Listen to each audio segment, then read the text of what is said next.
शिवाजी महाराज को क्या कहना है? शिवाजी महाराज बहुत ही ग्रेट मैन थे। उनकी प्रशंसा सिर्फ महाराष्ट्र में नहीं बल्कि पूरी दुनिया में हो रही है। यूनेस्को ने जिस तरह से उनके किलेगढ़ को जो एक बहुत ही महत्वपूर्ण जो उसको इम्पोर्टेंस दिया है, उसके लिए हम सबको बहुत ही दिल की गहराइयों से खुशी है। और खास तौर से हम मुसलमान लोग तो शिवाजी महाराज को बहुत ज़्यादा उनका सम्मान करते हैं, क्योंकि उनके राज में कभी भी सांप्रदायिकता नहीं आई। उन्होंने हिंदू, मुस्लिम, सिख, ईसाई सबको एक नज़र से देखा। उन्होंने उनके फौज में, उनके सरकार में 40% मुसलमान थे, उनका बॉडीगार्ड मुसलमान, उनका वकील मुसलमान।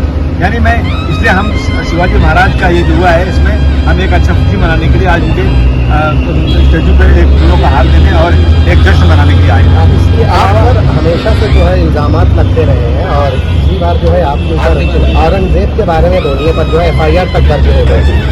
क्या ये जस्टिफाई कर सकेंगे कि आपको लेकर आपने अपना नजरिया स्पष्ट कर दिया है, लेकिन टारगेट आपको किया गया है, इसके बारे में ये तो ऐसा, मैं मुसलमान हूँ तो मुझे हर जगह टारगेट ही किया जाता है और लगता है कि कोई गुनाह है मुसलमान होना है इस देश के अंदर, तो टारगेट किया जा रहा है। लेकिन हम इस देश के चाहने वाले लोग हैं। हमने पाकिस्तान जिंदाबाद कहा है, हिंदुस्तान जिंदाबाद कहा है और हम बहुत बड़े प्रशंसक हैं। और जो लोग सत्ता में बैठे हैं ना, वो जब भी महाराष्ट्र की सरकार शुरू होती है, हर सेशन में कहते हैं कि हम आदर्शों, हम जो है शिवाजी महाराज के आदर्शों पे चलते हैं। मैं कहता हूँ कौन सा आदर्श? ये आदर्श है कि मस्जिदों को लाउडस्पीकर बंद करा दो? ये आदर्श है कि आप जो वक्फ की जमीन है कोई नया कानून ला दो? यह आदर्श है गाय बैल के नाम लोगों को मारो?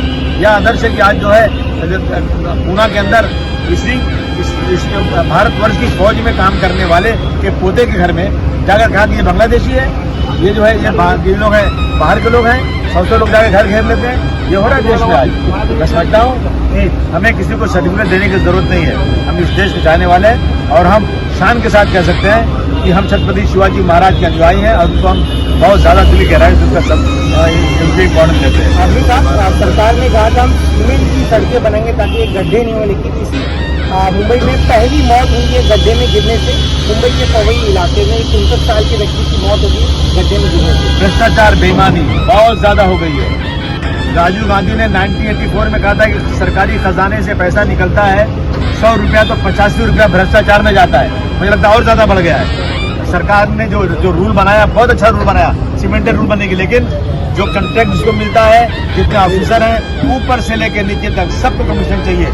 सरकार सड़क सही बने या ना बने, लेकिन कमीशन चाहिए। सरकार को इसके ऊपर देशद्रोह का कानून लागू, जिस तरह से उन्होंने नक्सलवादियों के लिए कानून बनाया, जो देश को चौपट कर रहे हैं, जो देश की सारी संपत्ति को बर्बाद कर रहे हैं, उनके खिलाफ कानून बनाओ और उनको ऐसे कानून बंद करो ताकि भ्रष्टाचार और बेईमानी खत्म हो और जो है डेवलपमेंट के काम सही तरीके से। सड़क से खड्डे में गिरने से मौत, इसके लिए सरकार जिम्मेदार है। आप बाबू का जिक्र करने 101% जिम्मेदार है सरकार, बिल्कुल जिम्मेदार सरकार इसलिए है। सरकार को उससे मुआवजा देना चाहिए और जो गाड़ियाँ खराब होती है गड्ढे में गिर करके, उन सबको सरकार जो मुआवजा देवे और जिम्मेदारी लेवे कि हाँ भाई हमने कॉन्ट्रैक्ट किया था, हमने, हमारी जिम्मेदारी है। उनके इंजीनियर हैं चारों तरफ बैठे हैं, उनकी जिम्मेदारी देखने की है, तो इसमें इनको पेनल्टी मिलना चाहिए, इनको सजा होना चाहिए। इसके अलावा लाड़की बहन योजना में जानकारी समेत 14,000 पुरुषों ने उसका लाभ उठा लिया था।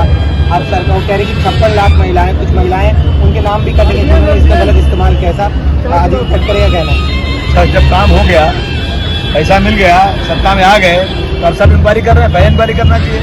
और अब जा रहे हैं हम फंड मांगने के लिए, तो कहते हैं सारा पैसा लाडली बहना के नाम में चला गया, कोई डेवलपमेंट के काम में पैसे नहीं मिल रहा है हम लोग को।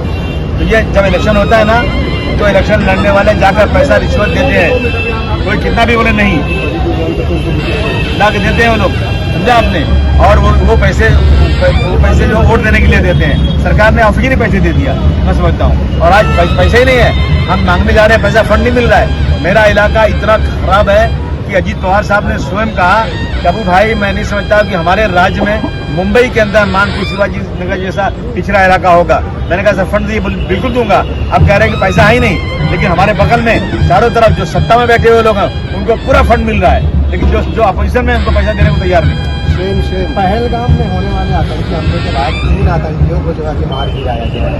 कश्मीर में आ जाए, ये कश्मीर में जो वारदातें हैं, सरकार का कहना है कि 3 पहलगाम हमले से जुड़े हुए 3 आपने, अगर ये पहलगाम हमले से जुड़े हुए मार दिया, बहुत अच्छी बात है, साथ मिल गए, बड़ी अच्छी बात है। लेकिन इसी तरह रेलवे ब्लास्ट को भी मिल गया था ना, जो रेलवे में ब्लास्ट हुआ था 12 लोग मिल गए थे। सरकार ने बहुत बड़ी बातें की थी, लेकिन सब बेगुनाह है, सब बेगुनाह। अरे किसी को मारा उसको पकड़ना चाहिए था, मारने के पहले पकड़ करके उससे कबूलवाना चाहिए था, कौन भेजा तुमको, किसने किया, क्या है। उसके बाद जनता के सामने उसको फांसी के फंदे पे चढ़ाना चाहिए। मार करके स्टोरी खत्म करना मैं समझता हूँ ठीक नहीं है। आतंकवादी गोली चला रहे थे सरकार सैनिकों पर, ठीक है, ज्यादा इस तरह हुआ तो ठीक है, लेकिन सच्चाई सामने नहीं आ पाई ना। कैसे मान जाए हम कि वही थे आतंकवादी। खेल खत्म, पैसा हजम, क्या बात कर रहे हो। धन्यवाद।